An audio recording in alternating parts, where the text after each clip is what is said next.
Hello everyone and welcome to an exciting Destiny 2 walkthrough. This will be the first one that I've been doing. There is an issue that I've been seeing and I'm here to address it.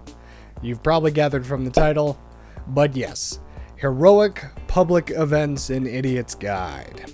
Well, that's what you're watching. Anyways, so I have noticed from playing the game that not a lot of people actually know about all of the heroic events for all of the public events.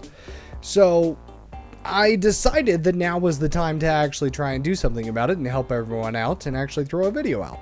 So we'll start off with the injection rig. This one actually took quite a while to end up getting done, mostly because when I ended up in the places where it was spawning, they were too far into the event to recoup what had happened to get it to heroic. So one of the main things that you're going to need to look out for are these vents. They open up at the very beginning. They actually help start the entire event as well. So this is what you're going to need to shoot.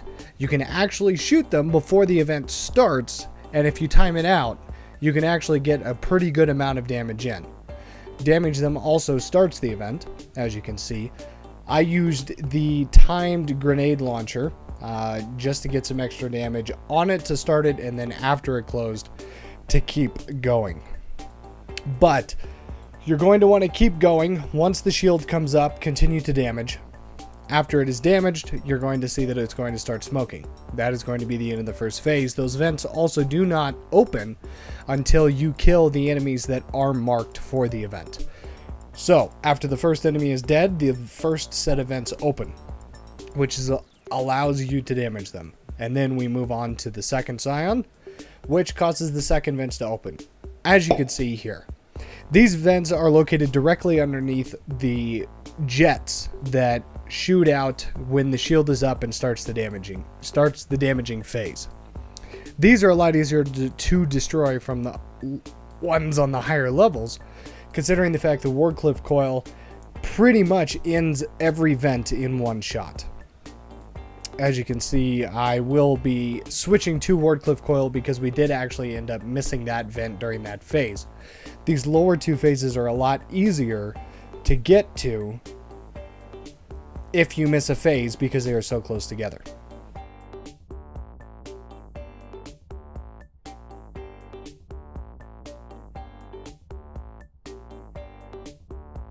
So, the Scion is dead. The vents open back up on the same side to where you left off.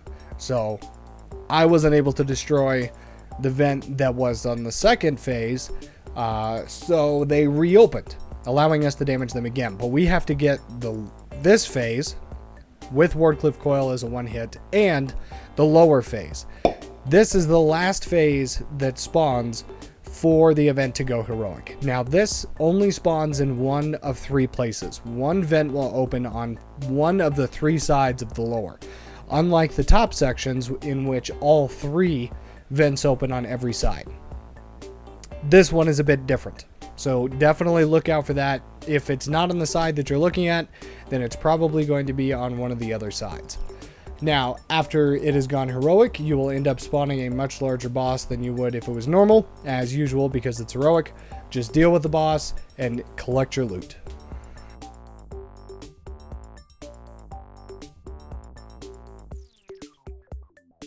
Now, I'm going to end up going in order of the ones that I have the trouble getting to heroic the most. Like I said, the injection rig seems to be one of the biggest issues. Now, the second one is the Blight.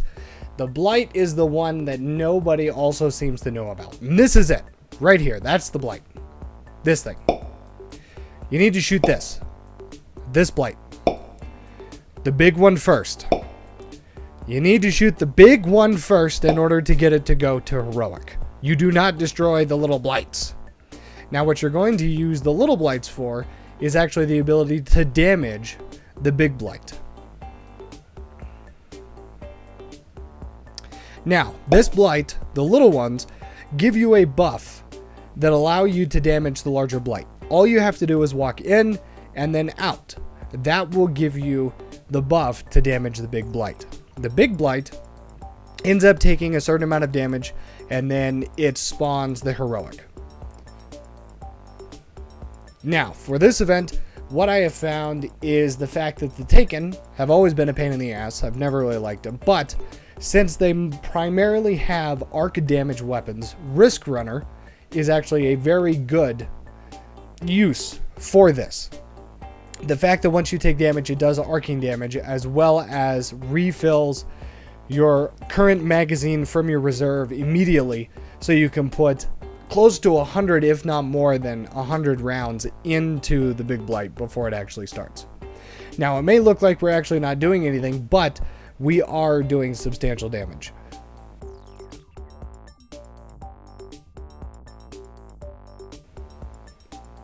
It does end up moving if you do not get it directly in the phase that you're in. So it does move about 3 times. If you can't get it within those 3 times, then yes, you will actually end up failing. But we do actually end up getting the Blight done. The main thing is not to worry about the smaller adds. Granted, yes, the smaller adds contribute to your deaths. Yes, it is good to have one person on cleanup for it, but overall, if you're trying to do this solo, the main fact is to get the buff, get out, and damage the Blight as much as possible in order to bring out the Blightmaker. The Blightmaker is the main boss for the Blight public event in Heroic.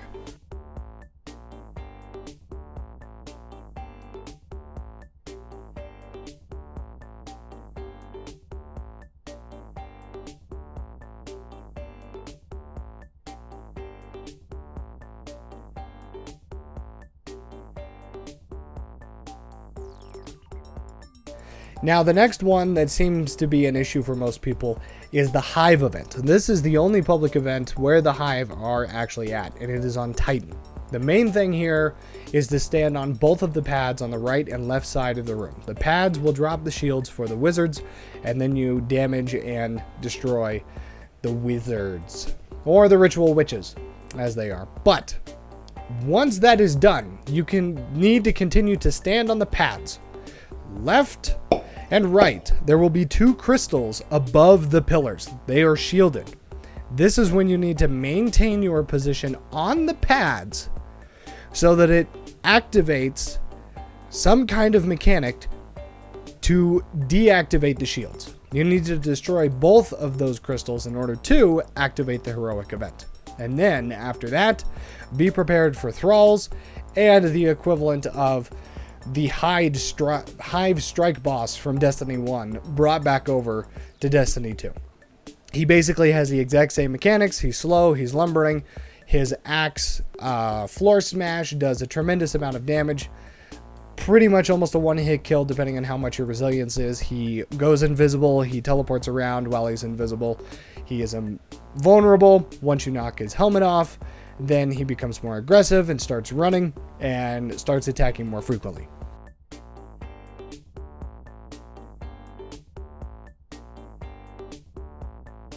So, the next one after that is the drill. Excavation drill. It's the drill. This one, hopefully everyone knows by now. It's this. This ship, the Thresher. This is what you need to shoot. This ship usually spawns around 35 to 40% of completion on the actual event. It will make a wide berth and then come around. The easiest way to take this out is Cold Heart, or supers, Wardcliff Coil, rockets, sticky grenades, pretty much anything. And then as soon as the ship is ended up being destroyed, the heroic event starts and the boss spawns in. And then it's just boss cleanup from there. This one is actually one of the easiest ones to turn into heroic.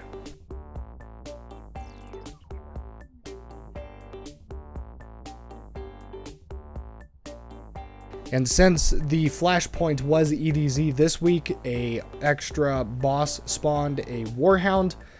Watch out for those for flashpoints. Depending on the planet, they will spawn extra bosses. Next one is the Glimmer Drill. This one is the first one that most people encounter when they start the game in the EDZ. Now, this thing right here is the main piece that you need to destroy. It shows up on all of the pads when it moves. This is what needs to be destroyed. Wardcliff Coil will take it out in one shot so long as you are close enough without killing yourself and are able to land it. It usually spawns after 2 to 3 of the first set of enemies, marked enemies, is destroyed. After that, it spawns the captain in, and then you move positions. And again, directly like you did on the first one, find where it is going to actually spawn at, bring out your heavies, shoot it, and you're done. You need to do that for all 3. Then it drops you into the heroic. I actually got to this one at 2 of 3. And next it is basically a defend the position, in which case it isn't too bad. Hunters here excel with tether, and Titans with hammers, and Warlocks with Stormcaller.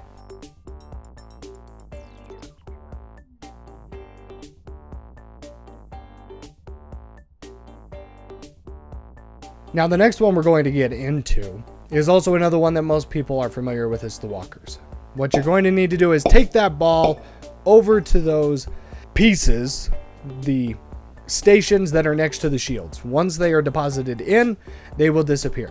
You get those balls by destroying the legs on the walkers. Once the legs are destroyed, it causes the walker to open, which allows you to do flat damage and also drop the balls. Once all of the positions are open, they will no longer drop balls and will also spawn the Arsenal Walker.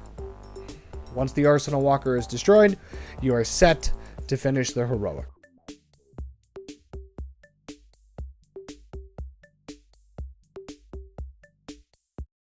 Next, we will be moving on to Spire, the Spire integration. This is another one that a lot of people have encountered relatively quick in the game, so hopefully more people know about this than it seems. This one is a little bit straightforward. It is stopping the Vex from interacting with the Spire.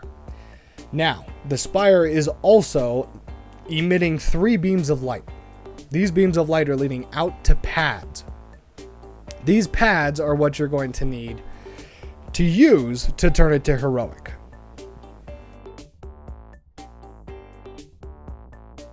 These pads, once they are fully captured, will add to the progress of the heroic. The fact that it was emitting 3 beams of light means that you are going to need to capture 3 different pads while maintaining the center from being overwhelmed and integrated with Vex.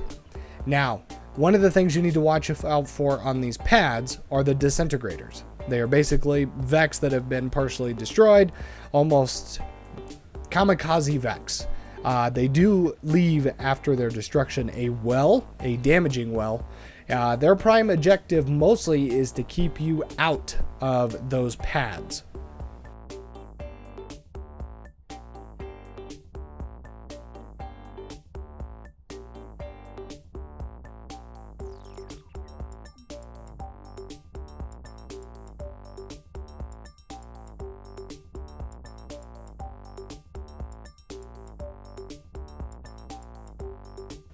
The nice thing about this event is that you actually do not need to maintain 10 out of 10 or a specific number to turn it to heroic. You can drop down to 1 of 10 remaining to get it to heroic. Now, once it is heroic, again, it basically turns into a defend the position from the enemy. This one becomes a little bit more challenging. It does spawn a Hydra.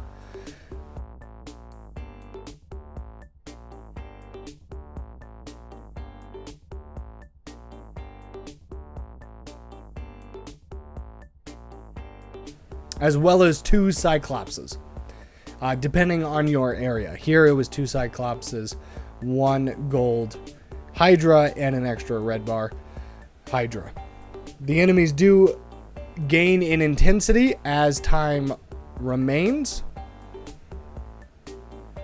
but once you get it to 0, it is a good feeling. Now, the next one that pretty much everyone has already done and hopefully knows exactly how to get to heroic is going to be the ether resupply. The giant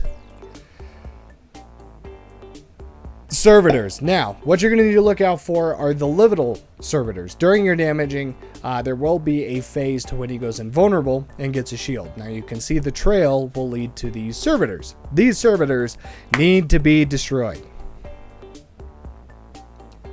Again, Wardcliff Coil, Rockets, Supers work extremely well. There will be 2 phases to this. The first phase, after enough damage, will spawn 1 servitor linking to the shield. That is easy enough to deal with multiple people. But during the second phase, there will be 3 servitors that spawn. All of them linking to the shield. Now you have a limited amount of time to kill all 3 of these servitors, or else you will end this phase and not be able to progress it to heroic. There will be another phase that comes up that will spawn 1 more small servitor to emit a shield, but with the time remaining when that phase does happen, does not allow the phase that was before this one, the one where the 3 servitors were, to respawn again to change the event to heroic.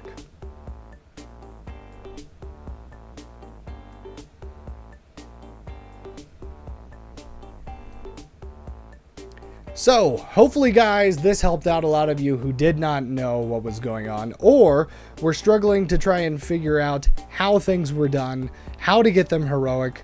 People were unclear, or maybe you just didn't find the right video that explained it. Hopefully I was able to help you out. If you guys enjoyed it, let me know. Let me know if you want to see some more of these videos for Destiny 2. Don't forget to hit that like and subscribe. Leave me a comment. Let me know. I will catch you all later.